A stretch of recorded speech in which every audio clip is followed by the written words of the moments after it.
Hi, I'm Tom Guerra from CBIA, and Bill Walsh and I would like to welcome you to the webinar on today's strategy for tomorrow's energy challenges. The webinar itself will last a little more than a half hour, and if you have any questions during that time, feel free to type them into the Q&A block down in the lower right of your screen, and then Bill and I will get to them. Our audience today consists of both existing CBIA Energy Connections clients and non-customers who are CBI members.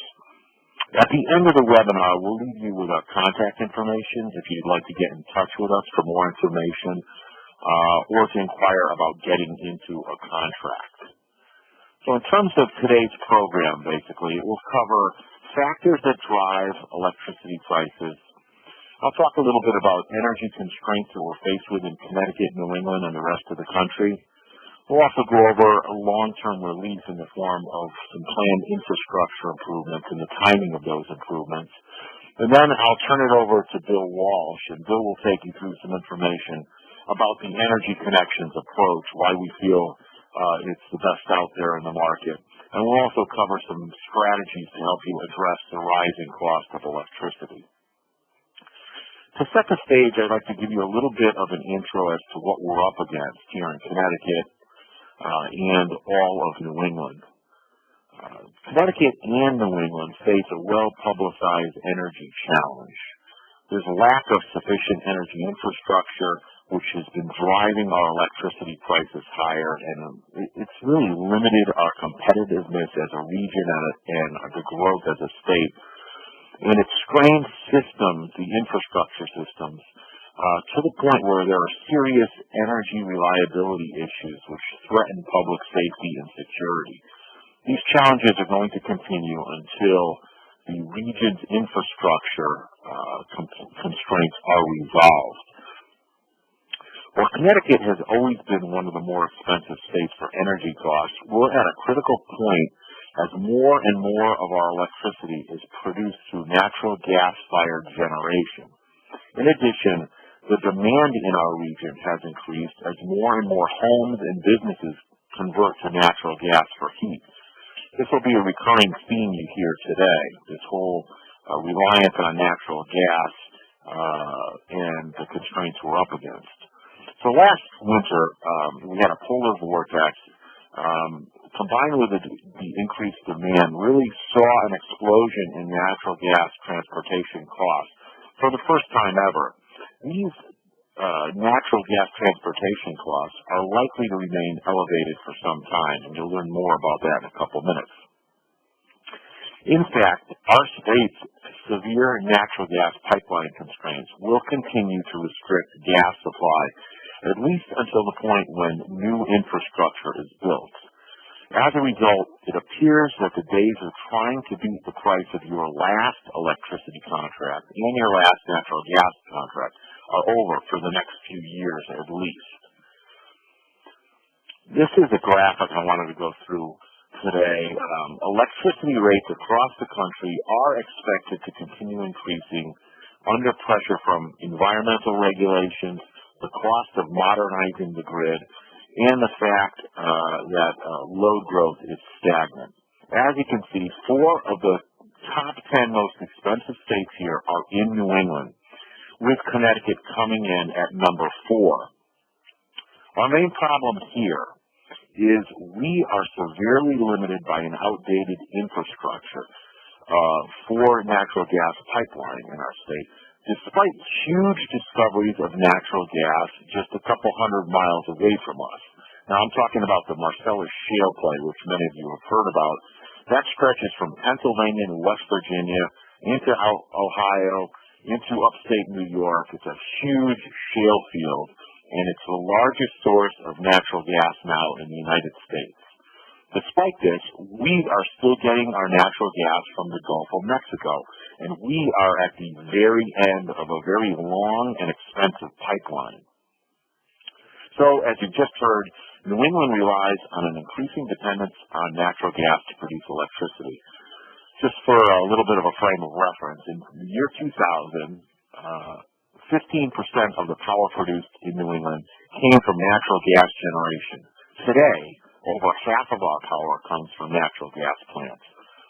Coupled with the retirement of both nuclear and coal-fired plants, we are relying more and more on natural gas.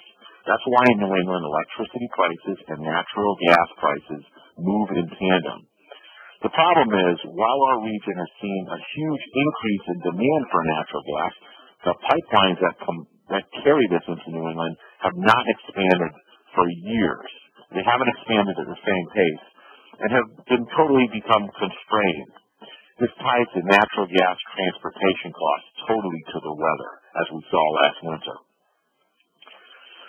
So during last winter's polar vortex, what happened was demand for natural gas for both heating and power generation soared, sparking a supply and demand dynamic. Increasing demand and basically limited supply led to higher prices. As a result of the congested natural gas pipelines, transportation costs for natural gas exploded as natural gas became more and more expensive, more so than coal or oil during many winter days last year. All across the U.S., and you heard about this all winter long last year, the pipelines were operating at or near full capacity, and most of the gas was dedicated to serve homes and business heating customers. As a result, the system operators turned to both oil and coal plants to keep the lights on in New England. This was an emergency procurement of oil and coal, and it was passed on to ratepayers. Now everybody knows what the term winter reliability means, and as a matter of fact, we're going to see that again this winter, even though the weather has been a lot less severe. So to show you how bad things were for the last 3 months of last winter, the wholesale cost of power totaled about $5 billion in New England, which just about equated with the wholesale cost for the entire 12 months preceding it. As a result, commercial and residential users are paying a lot more. So this is a graphic I wanted to take you through. This is for residential data, but the commercial market tracks very closely. Many New England ratepayers who are getting electricity through the local utility versus a third-party supplier are now facing sticker shock as they're going from paying 9 cents per kilowatt hour to over 12 cents per kilowatt hour. Folks who are in contract and are reviewing are also seeing larger numbers due to the increased price of electricity. We get questions on a daily basis from our customers asking us, when will the market turn around? When will the market come down? Although we're seeing a current dip, and we're going to talk about that in a couple of minutes, the market prices won't necessarily fall for the long term until we see a significant decrease in demand or a significant increase in natural gas supply to New England. We're not envisioning either of those things happening for a while because of the fact that by 2025, natural gas will surpass coal as the nation's leading fuel for power generation. That's something that's already happened here in New England. Also, coming out of last winter, natural gas storage levels were at the lowest levels in more than a decade. There is some debate whether the refill this year was sufficient. We are still in a good position this winter. However, many meteorologists are forecasting a severe late winter, producing another winter where natural gas demand for heating outpaces the supply. Also, the use of natural gas for transportation continues to accelerate, with more and more fleet vehicles converting over from gasoline or diesel fuel. And you've seen trucks on the highway that are powered by liquefied natural gas. You're going to see more and more of that. U.S. natural gas exports are expected to increase as well, taking advantage of higher prices overseas in world markets. So, based on all of these factors, we do not see any relief in your costs until 2018, when planned pipeline infrastructure improvements have been completed. I'm going to take a minute now to talk about the most important pipeline enhancement for us, which is called Access Northeast, which was unveiled in November by Northeast Utilities, now Eversource, and the pipeline developer, Spectra. Access Northeast is a $3 billion project that would both add space on the two Spectra pipelines, allowing us to bring an additional 1 billion cubic feet of natural gas into New England. It's scheduled for completion in late 2018, early 2019, and it'll do two things. It'll expand our natural gas infrastructure, and finally, it will tie us into that Marcellus shale gas, which is a couple hundred miles away from us. Most experts believe that this extra volume would relieve pressure on New England's gas-fired power plants, which will continue to generate more and more of our electricity in the region. But we won't see any improvement here until, in terms of rate relief, until the implementation of this particular pipeline improvement project. So, I did mention an opportunity here regarding New England's electricity futures. You'll see a graph here, and I'll take you through that. We do now have a short-term opportunity. As I mentioned, last winter, weather was the primary driver of energy prices. And like last winter, it's continuing this winter. So there were initially expectations for another brutal winter last fall, and I think analysts were shell-shocked, basically, at what happened the previous winter. So they predicted a really nasty winter for 2014-2015. However, the predicted return of colder than normal weather has not yet happened, even though it's been crazy cold this week. And since late December, things have reversed dramatically for us. So there is an opportunity right now. The shift in weather expectations has pushed prices to the lowest level since 2013, when storage inventories were at record levels. So as you can see, New England electricity has fallen more than 27% since late September. It's very rare to see a drop of this magnitude over a short period of time. So what we're doing now for our customers, we have most of our customers renewing in the fall. We're getting out to them now, and we're starting to do early renewals that may not be at the same level our customers' prior contracts were, but compared to where we were last fall, their rates are very, very attractive.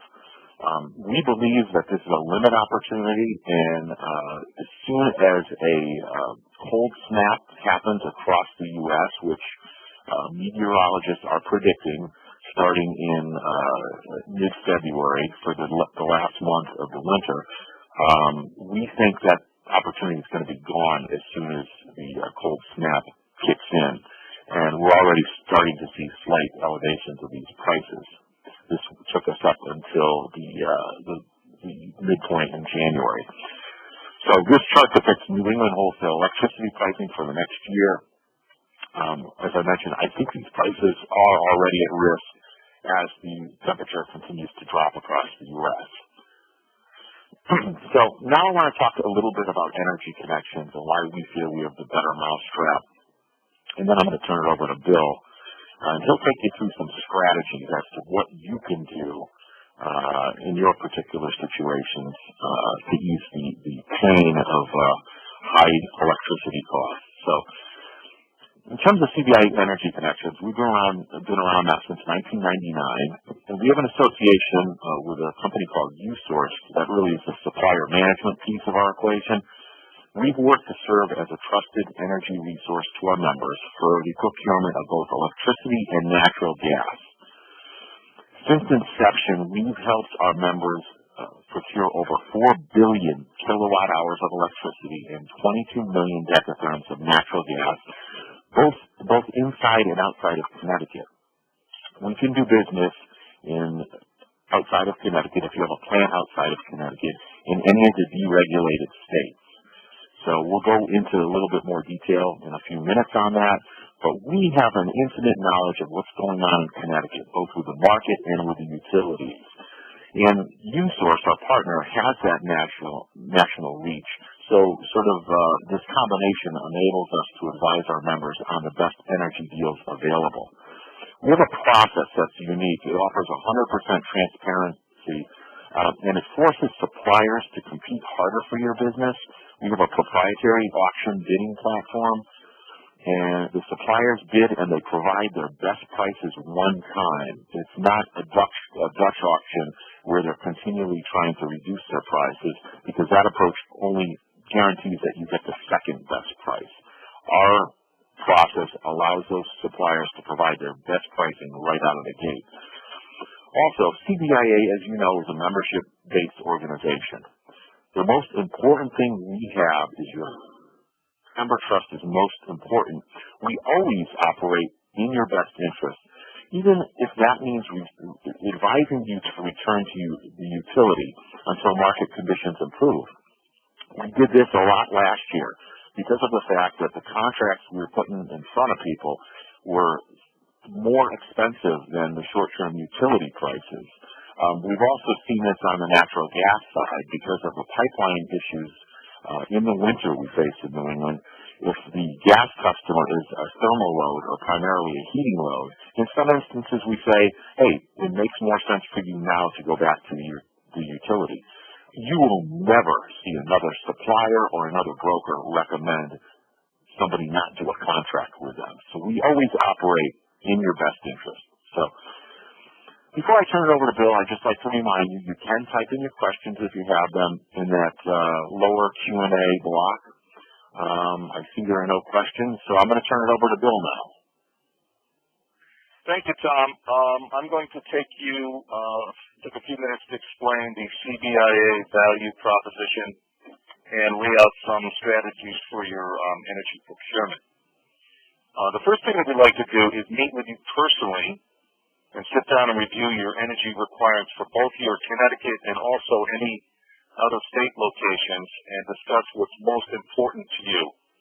That might be budget predictability, the best price, risk tolerance, a single or dual bill, whether you want to do a short or longer-term contract, and whether you want to buy any green energy requirements. We then create a customized bid solicitation based upon your needs. We'll present your needs to multiple suppliers in the market serving your locations. For example, in Connecticut, we have up to 11 suppliers for electricity and as many as 5 for natural gas.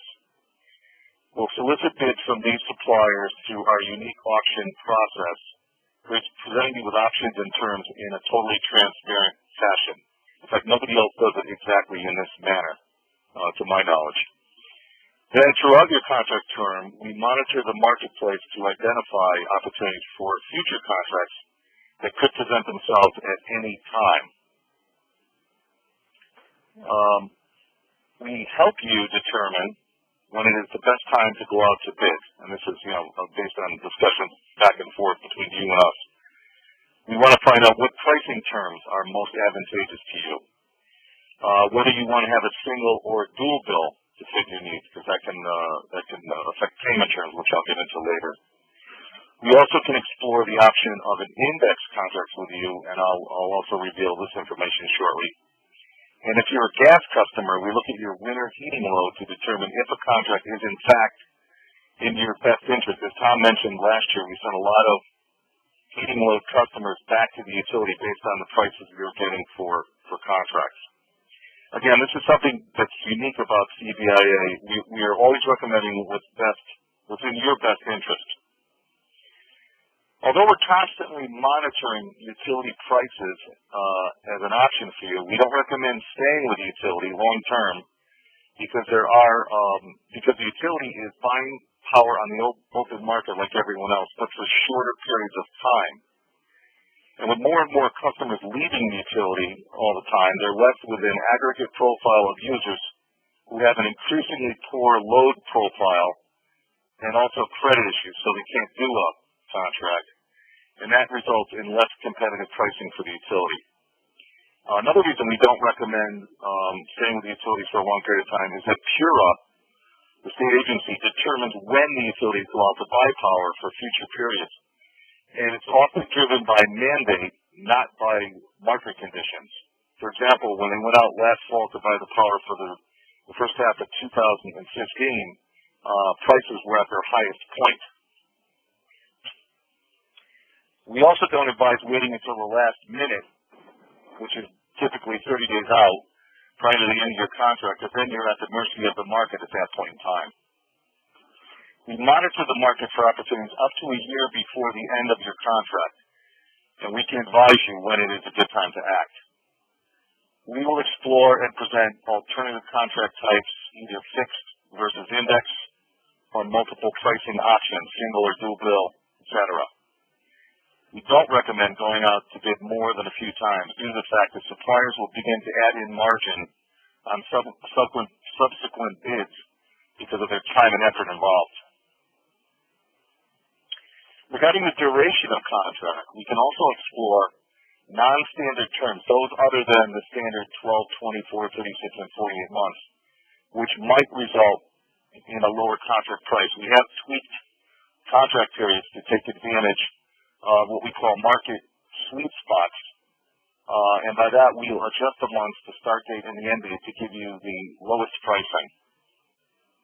We can also avoid months that have higher pipeline and or commodity costs, and we address this through contract extensions, bridge contracts, or even a temporary return to the utility if that makes sense.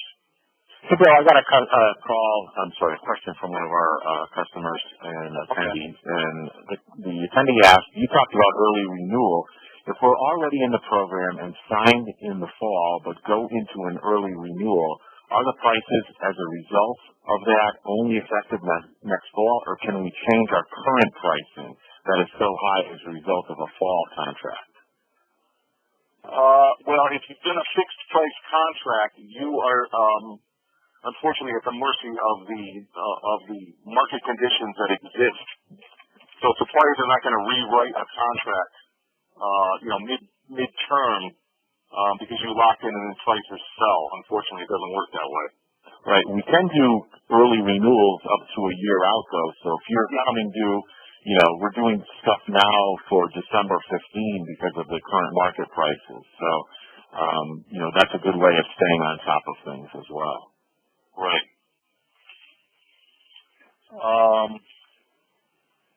Then we're going to get into index contracts, right? Some of you may have heard of index contracts for electricity, and a lot of you have not. An index contract is where you fix the ancillary costs, such as capacity and congestion, and you float the commodity or energy costs until such time that you decide to lock. A lot of people use this type of a contract for natural gas, but you can also do them for electricity, and a lot of people are not aware of this. This option allows you to lock a percentage of your load, or you can lock different months of the contract time period. For example, we did a large industrial company last year. They were looking at substantially higher prices, and we decided to do an index deal based on their load profile, and we looked at different lock terms, including a December to March lock, a December to June, and a December to November lock, and they did execute one of the locks in the winter based on that contract. An index contract definitely makes sense if you're a company with a certain profile. We can help you determine that, such as you have a significant off-peak usage. One advantage of an index deal is that the supplier, not you, monitors the market to determine when your target pricing has been reached, and at that point you can either execute or you don't have to. You get to fix the price for a percentage of usage for any month within the contract dates as many times as desired, and you can fix up to 100% of usage in any or all calendar months. The default price for energy, should you be floating, is the chosen market electric price, which is either the hourly or the day-ahead market price. One attribute of contracting that may impact your pricing is your desire to go with a single or dual bill. That's between supplier and utility. In terms of the pros and cons, a single bill offers convenience, especially if you have multiple accounts. A lot of people with many accounts like to get a single bill through the utility. A single bill also allows you to get the utility payment terms, which are typically 30 days, whereas the supplier payment terms, which are like 16 or 20 days, are a lot shorter. One of the advantages of dual billing is it allows you to stagger your payments, because you're going to pay the utility first, and then you're going to get a later bill from the supplier, which you would pay at a later date. And pricing does differ according to supplier on whether you do a single or dual bill. For example, Direct Energy charges a very slight premium for single bill. Constellation gives you the same price whether you do single or dual bill. TransCanada is their single bill pricing is a little bit more expensive, and with NextEra, the dual billing is a little more expensive. So actually, the single bill would give you the better price. So it does differ by supplier. We can, help you work through that at the time of the bid. Shifting gears for a minute to talk about natural gas and natural gas contracts. Depending on your usage profile, it may not make sense to do a contract. And some of those considerations that go into that determination are the pipeline costs due to constraints, especially if you're on the Algonquin pipeline, which is the major east-west pipeline in Connecticut.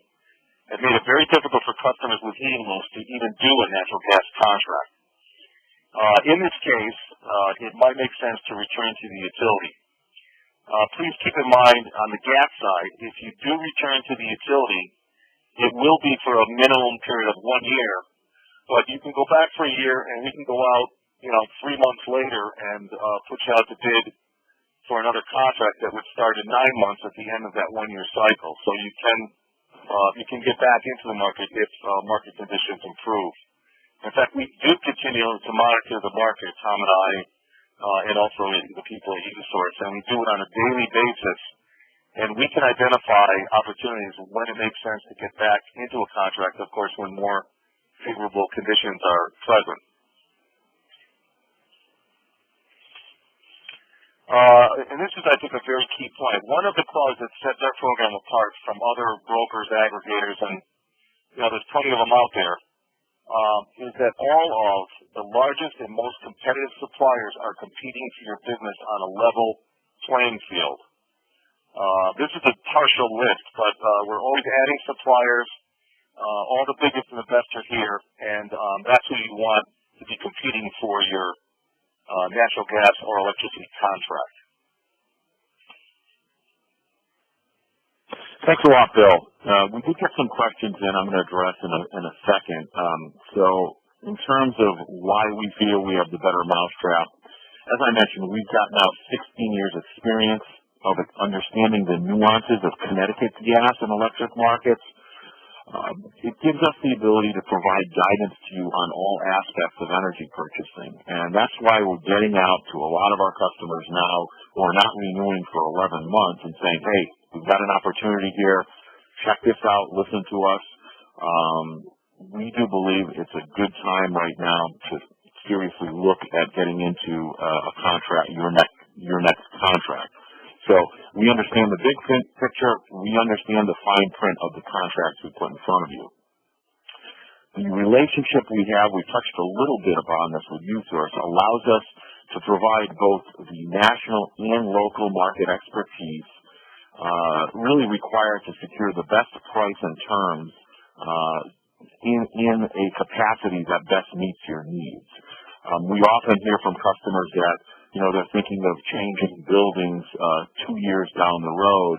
However, a 3-year price might be the best, and they say, well, what happens if we get into a 36-month contract? We advise you to go for as long as you are comfortable getting into a contract for. So in that instance, we'd recommend a 2-year contract.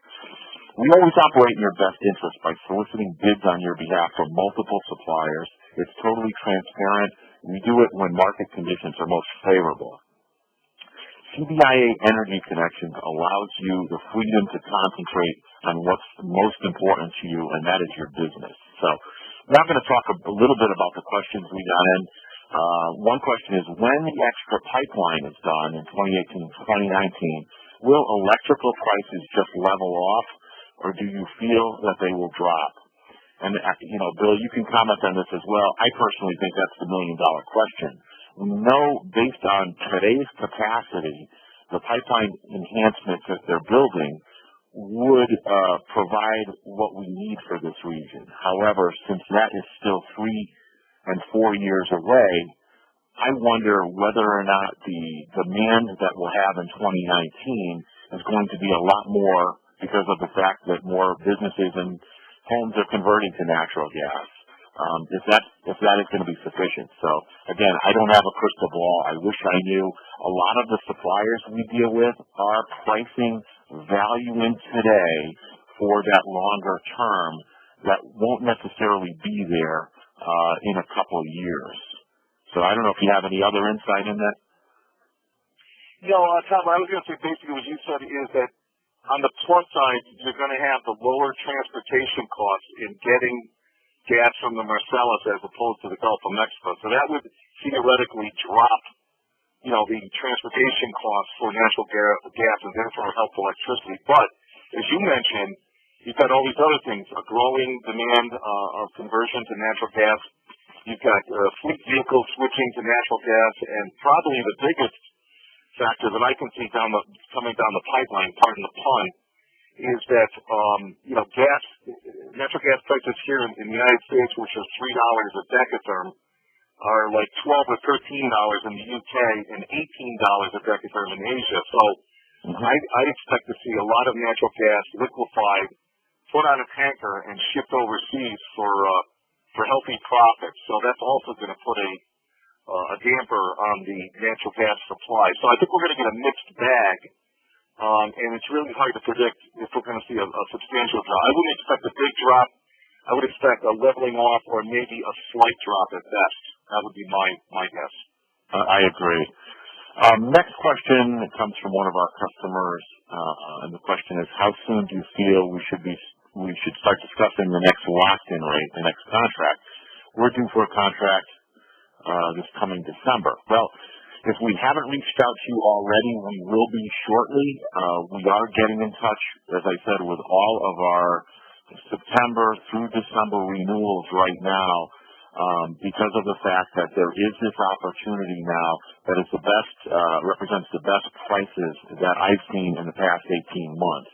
And that's been really for the past 5 or 6 weeks. So we're getting out to our member companies now and saying, you really want to look at this now.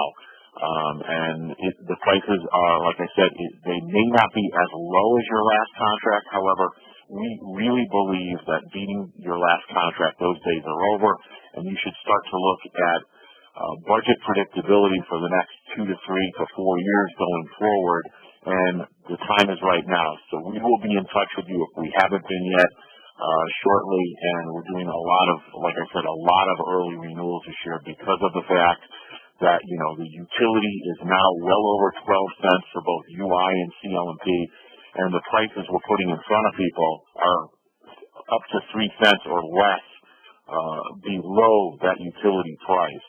So we're using that sort of as a benchmark, and people are really responding to that.